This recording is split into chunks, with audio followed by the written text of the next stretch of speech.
Welcome back to Calculus 1. This is part 2 of our lecture on the fundamental theorem of calculus.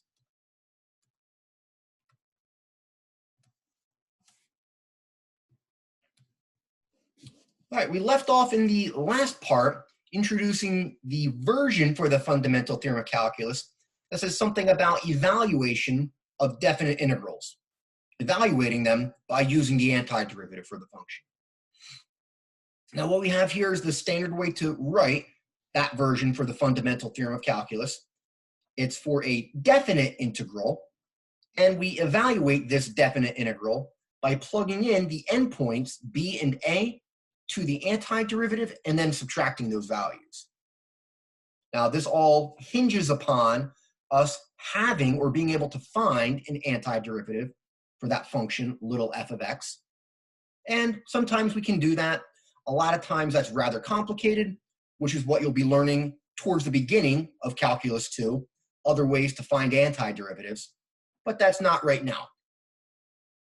All right, now the notation that we're using here establishes a standard notation, I'll say, for antiderivatives. Notice on the left we have an integral sign. This is for a definite integral. And on the right we have the antiderivative. Now there's kind of a few places you could introduce the notation for what we're going to define as an indefinite integral, but it really usually comes out of nowhere, at least not until you get to this version for the fundamental theorem of calculus.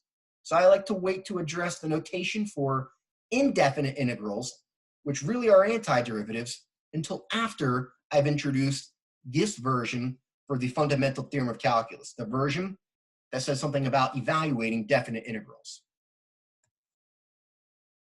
All right, so what we define as usually called an indefinite integral, it's basically that integral sign, but without limits, no interval, and endpoints a and b corresponding to it. Now, what the first version that we addressed of the FTC says is there's a relationship between integrals, definite integrals, and antiderivatives. Well, if we take the limits off the integral sign, take a look at the kind of statement of the FTC above, we just take the limits off the right-hand side. And there's no evaluation on the right-hand side, but we have this relationship. We can rewrite this way to kind of write antiderivatives, which is what we're now calling an indefinite integral.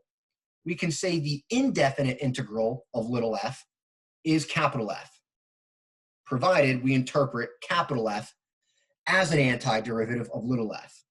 I realize it probably all sounds circular, but the notation makes most sense in my opinion once we've stated this version for the FTC. Now let's go back to some examples when we first covered antiderivatives. So previously we stuck with the function denoted by little f, the antiderivative by capital F. So there's an earlier version there. Let's say the function is x to the fourth minus 2x cubed plus 2x plus 1. We can find the antiderivative by using the power rule. Now, with what we're going to be looking at with the notation of indefinite integrals down below, it's just different ways to write it, but we still calculate antiderivatives the same way using the power rule. So the earlier version, the antiderivative, we just apply the power rule several times, add 1 to the exponent, divide by the new exponent. Now we can rewrite this without having to address by name the function little f and the antiderivative capital F of x.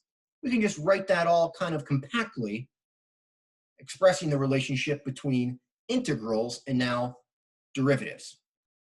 All right, so we get this indefinite integral version, which is just a new way to write antiderivatives as this, the indefinite integral of x to the fourth minus 2x cubed plus 2x plus 1 equals that function's antiderivative.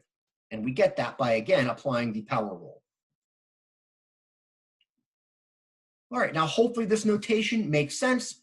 Maybe you've seen it a little bit earlier in various places, but now with the fundamental theorem of calculus out of the way, it might make more sense to see the relationship with the integral sign, definite integrals, and antiderivatives.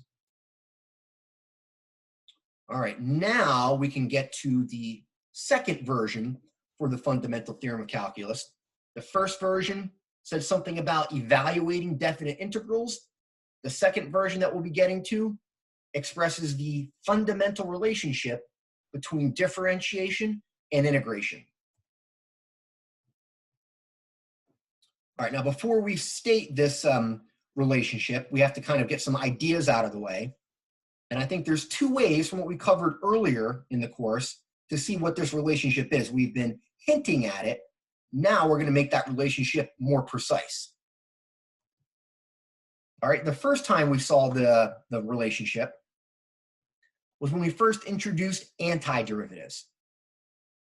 Most of the course was dealing with giving the function little f going down to calculate the derivative f prime. Now in that orientation going down, we calculate a derivative. Antiderivatives, flip that around. Now we start at the bottom with the derivative and we try to go back up to the function. And we reverse the process of finding a derivative by finding or calculating an antiderivative. So you might say derivatives and antiderivatives are opposites or inverses. They cancel one another out. They undo one another. All right, there's a new way that we just covered that expresses this relationship. It's kind of actually encoded in what the notation for indefinite integrals are. And let's take a look at that first result. We're going to assume little f has the antiderivative capital F of x. Now, we recently just introduced indefinite integrals. You can write that antiderivative relationship as the indefinite integral of little f equals capital F. Now, with the idea of an antiderivative, we can rewrite that now using derivatives. That statement of capital F being the antiderivative of little f, we could write that now with derivatives as what's below there, the derivative of capital F equals little f. Now take a look at the bottom in red. That's that statement written in derivative notation. At the top, the indefinite integral expresses the same relationship, but using the notation of integrals, an indefinite integral. So it looks like we can convert those two statements back and forth between derivatives and integrals, indefinite integrals, antiderivatives. They seem here to be hinting at that same opposite or inverse relationship. All right, now again, this is all hinting at that. Mathematics kind of requires statements and theorems to be very precise. That's kind of the usefulness of mathematics. And let's go ahead and get to the path of stating that precise relationship. Again, we've hinted at it, but we haven't really made it official and gave a precise statement. All right, now in order to get to this next version for the fundamental theorem of calculus, we have to introduce maybe a peculiar way to define a function. All right, and as it turns out, we can define a function as the definite integral of another function. Might sound a little bit weird, defining a function as the integral of another, but mathematically we can do that. This way to define a function, it's going to appear in the statement for this second version of the fundamental theorem of calculus that we'll be getting to momentarily. So let's take a look at an example of one of these. Let's say we have a function, capital F. Don't assume any relationship about antiderivatives like we're doing above with little f and capital F, but we're using the same notation for a reason. So let's say capital F of x is defined as the integral from a to x. Notice x is the independent or input variable for the function capital F, which appears now in the upper limit, which is the right endpoint of the interval a to x. All right, and we end up having that as the definite integral from a to x of the function little f. And here, the variable that we're using in the integral is t. You could use any variable you want.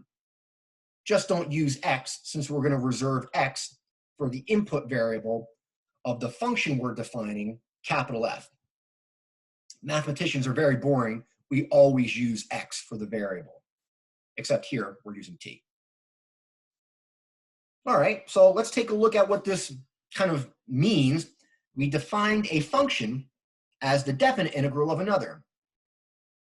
We're going to take a look at an example, but let's interpret that definite integral as the net signed area for that function little f over the interval 0 to x.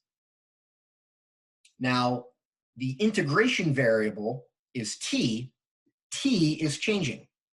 Right now, x is some fixed right endpoint. So let's take a look at an example to understand this way to define a function as the the definite integral of another. So let's say, as an example, just to understand this way to define a function, let's say we defined capital F of x as the definite integral from 0 to x of the function f of t integrating over t, where the function little f is defined by the graph below. All right, so let's do something very basic with functions, what you probably started your pre-calculus course on functions doing, just plugging in different numbers for x. So let's say for our function capital F, we plug in the x value 2. All right, notice in your definition of that function where the input variable x occurs within the upper limit of the integral sign. So just replace all x's, not t. X is the input variable here. We're going to replace all x's with 2, and we get this. This function value can be interpreted as the net signed area for the function little f over the interval 0 to 2. And if you take a look at that, the graph of little f is given. We can look for the area, really net signed area, since you see the graph for little f goes below the x-axis. We just look for the area beneath that function over the interval from 0 to 2. It's a triangular region. We can calculate that net signed area. It's all positive area. It's above the x-axis, just by calculating the area of a triangle. All right, the base length is 2 units. The height is 2 units. The area should be 1/2 base times height. We should get 2. So for this input value 2 to capital F, we got the output value 2. This is a peculiar function. You input an x value, which is your right endpoint for the interval, and then the output for that function gives you the net signed area. All right, let's just take a look at another example, since you might get a sense for how this function capital F works. Let's say we were to plug in 6. Pause the video and give yourself an attempt at calculating capital F of 6.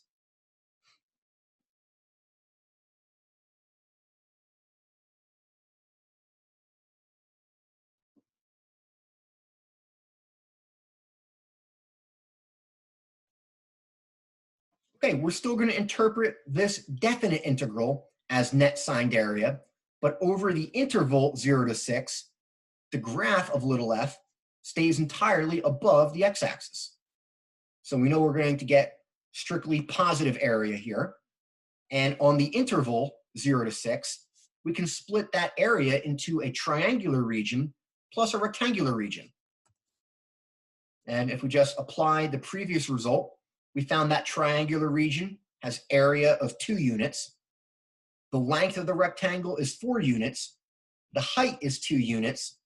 Multiply, that rectangular area is 8 units. So we should get a total here, adding up the triangular area plus the rectangular area as 10 units. So capital F of 6 equals 10. At this point, now you might be getting comfortable with this function capital F, defined as the definite integral of another one. Let's take a look at one last example Suppose you were asked to calculate capital F of 8. Pause the video and we'll check in a few seconds.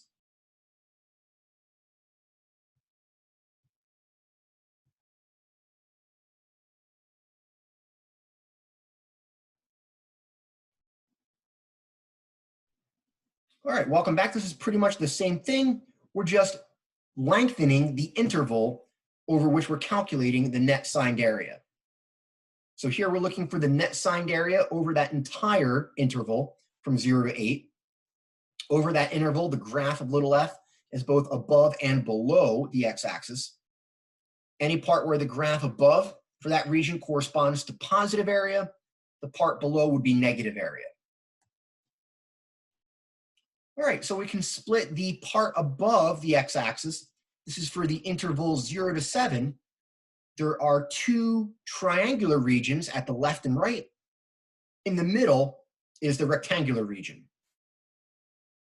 Now, over the interval 7 to 8, that's where the function and its graph goes below the x-axis. We're going to interpret that area below as negative area. And we take a look at that area.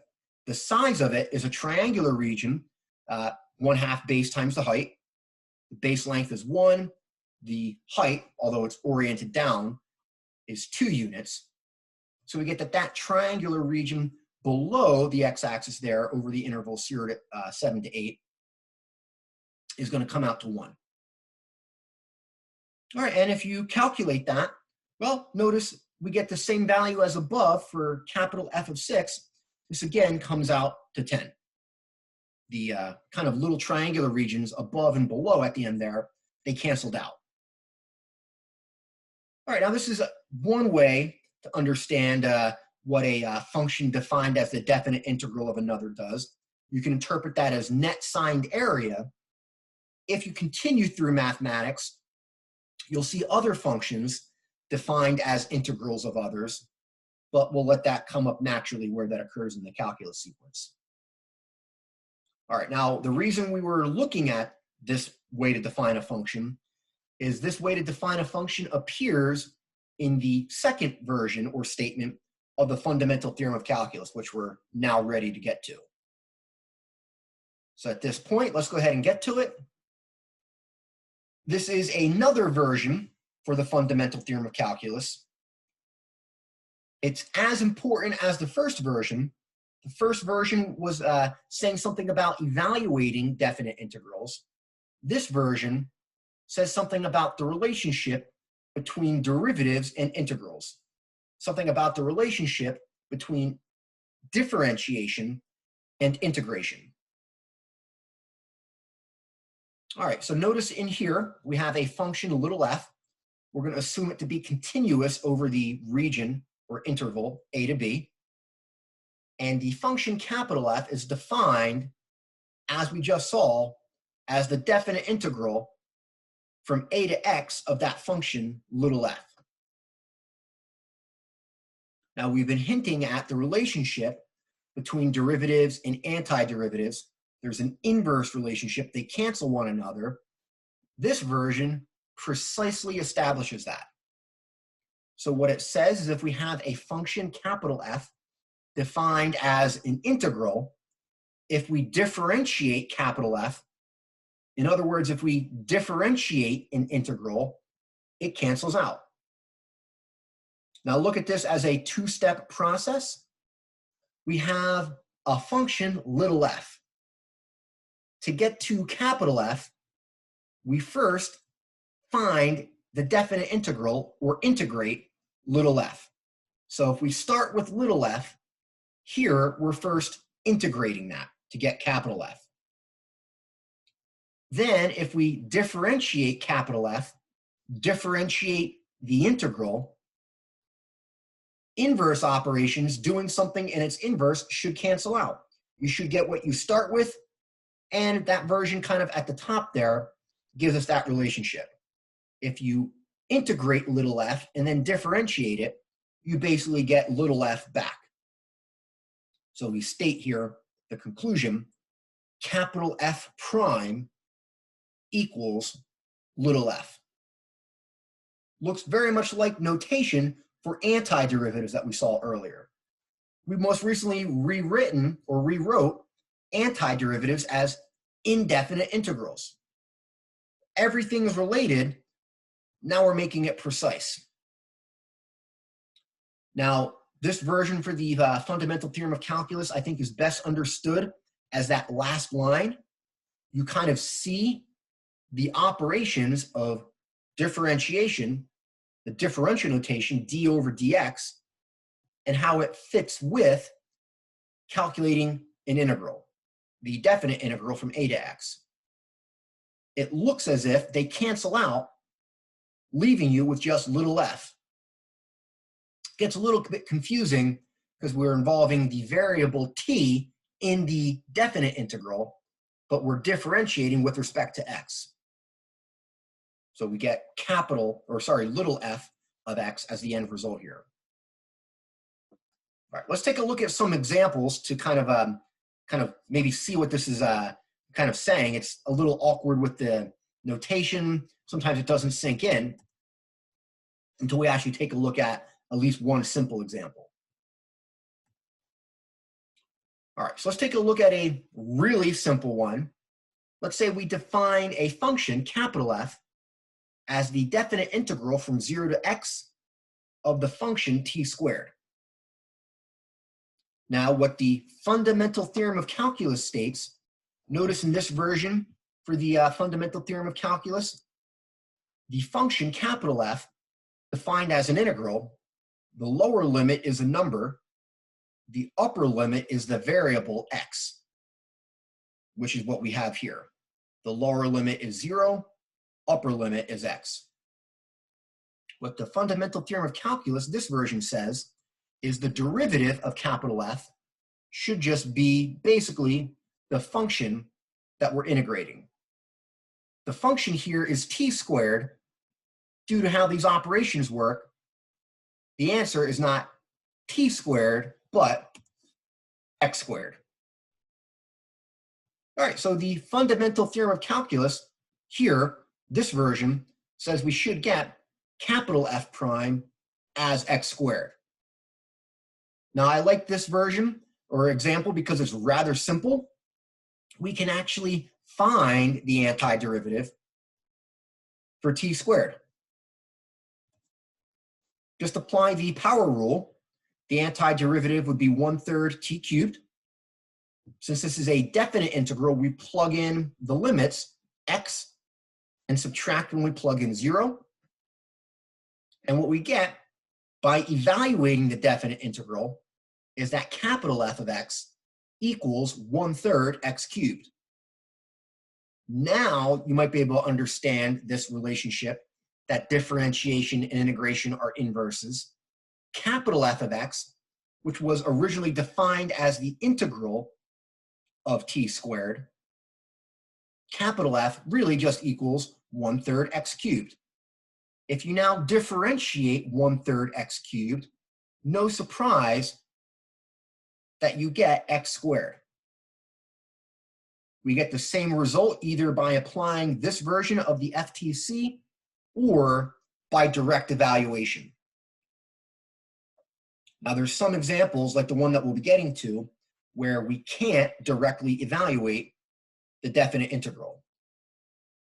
There are some reasons for that beyond the scope of our course. Let's take a look at one of them.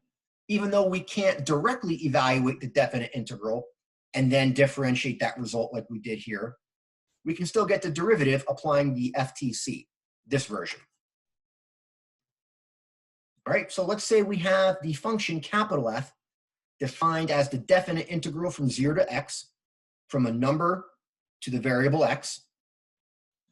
And the function, little f, that we're working with is e to the negative t squared. Now let's focus on applying this version of the FTC. We have a function capital F defined as an integral. If we then try to find the derivative of capital F, the fundamental theorem of calculus, this version says, we should get basically the function inside the integral, but instead of t's in it, there's little x's. And we get that here. The FTC, this version says capital F prime should be e to the negative x squared. And that is correct. Now, unlike example 1 there, this one, we actually can't directly evaluate the definite integral.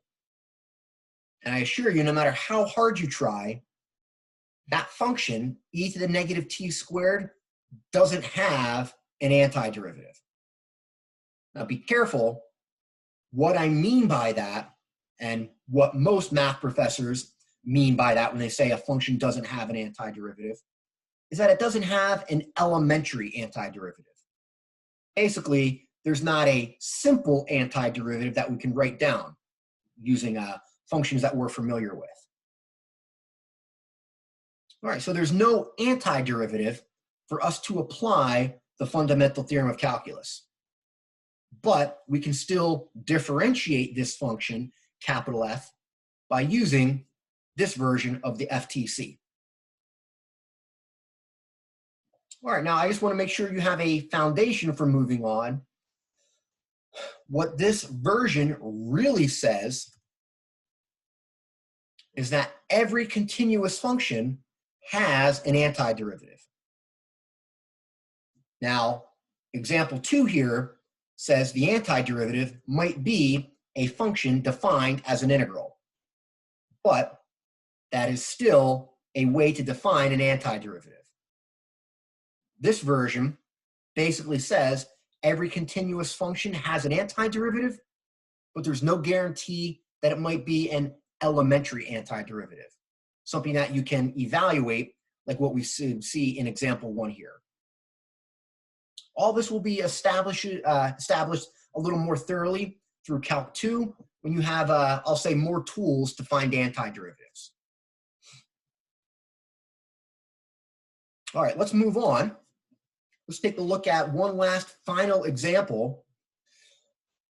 Things get complicated once we start defining functions as integrals like we are here, and we start incorporating derivatives with that, like what we're asked to find here. Capital G is defined as an integral, and we're asked to find the derivative of capital G. Now, if you feel like you have a very good understanding of all the ideas in our course so far, especially your fundamental differentiation rules, product, quotient, and chain rule, maybe give this problem a try. I'm giving a strong hint. We'll check in a few minutes.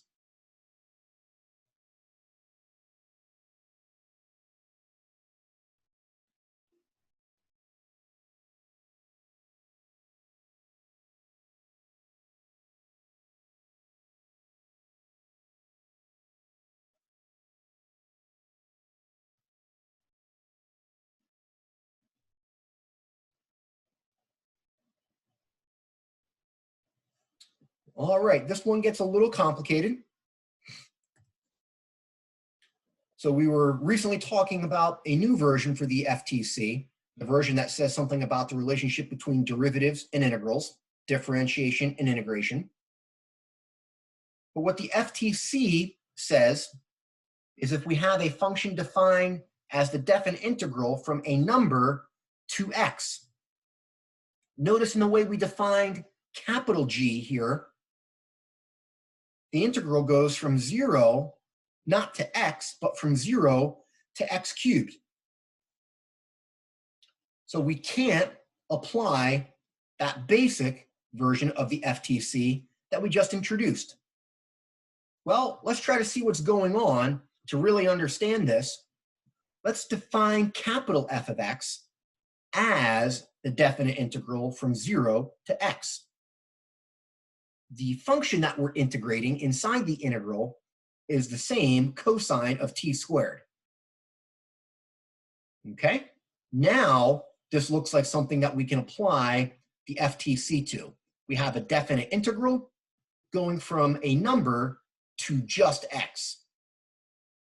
How do we relate this function, capital F, to the function that we're given here, capital G? Well, if we replace within capital F, if we plug in x cubed, we get the definition of capital G. So basically, in the definition of capital F on the left there, plug in x cubed, that's replacing the upper limit. Instead of having x, we have x cubed in place there. So what we can say, using this definition on the left, is capital G of x is defined as capital F of x cubed. Now when we try to find the derivative of capital G, we can view it as a composite function. We have a function x cubed inside another function. That's exactly where the chain rule comes in. If you were stuck earlier, see if you can repause the video and finish it from here. Basically, it's just applying the chain rule with the new version of the FTC that we just introduced. We'll check in about a minute.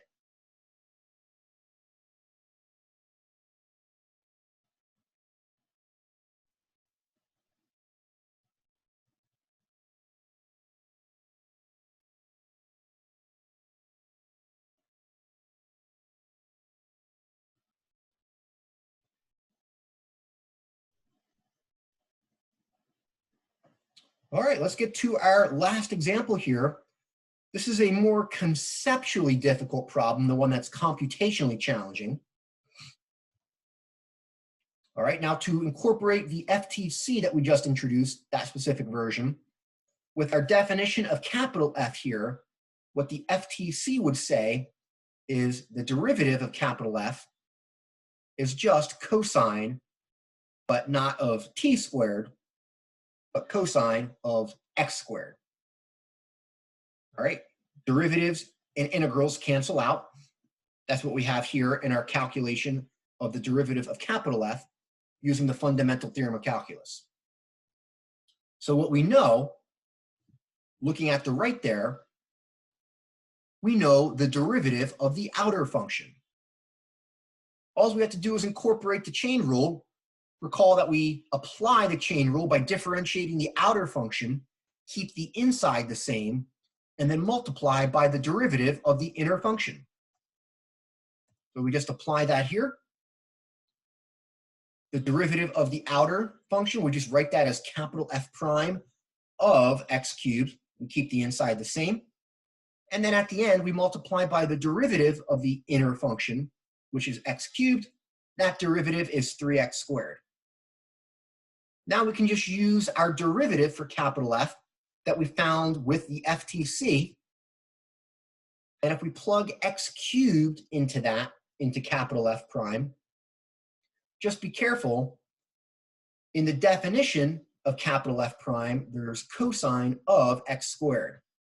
So just be careful, use parentheses. You're going to have x cubed, that quantity squared. So notice the parentheses there stacked inside one another. We have within the cosine function x cubed, that quantity squared. And since everybody's experts on algebra, we know to multiply those exponents 2 and 3 to give us a cosine of x to the 6th. The 3x squared factor from applying the chain rule, we just move that out front. All right, so we basically get it. Again, there's lots of concepts layered in here. This pretty much involves the entire course within one example. This is a good example. It involves so much for the course, but the idea is if they're not all completely solid, can actually make this a complicated question. This is a good question to test your understanding for the entire course. All right, that basically brings us to the end. There are other examples that we could look at. For instance, other functions defined as definite integrals, and they're typically going to apply and ask you to use in some way the properties of definite integrals. So when you take a look at some of the homework questions, try to look at the properties of definite integrals that you might be able to use.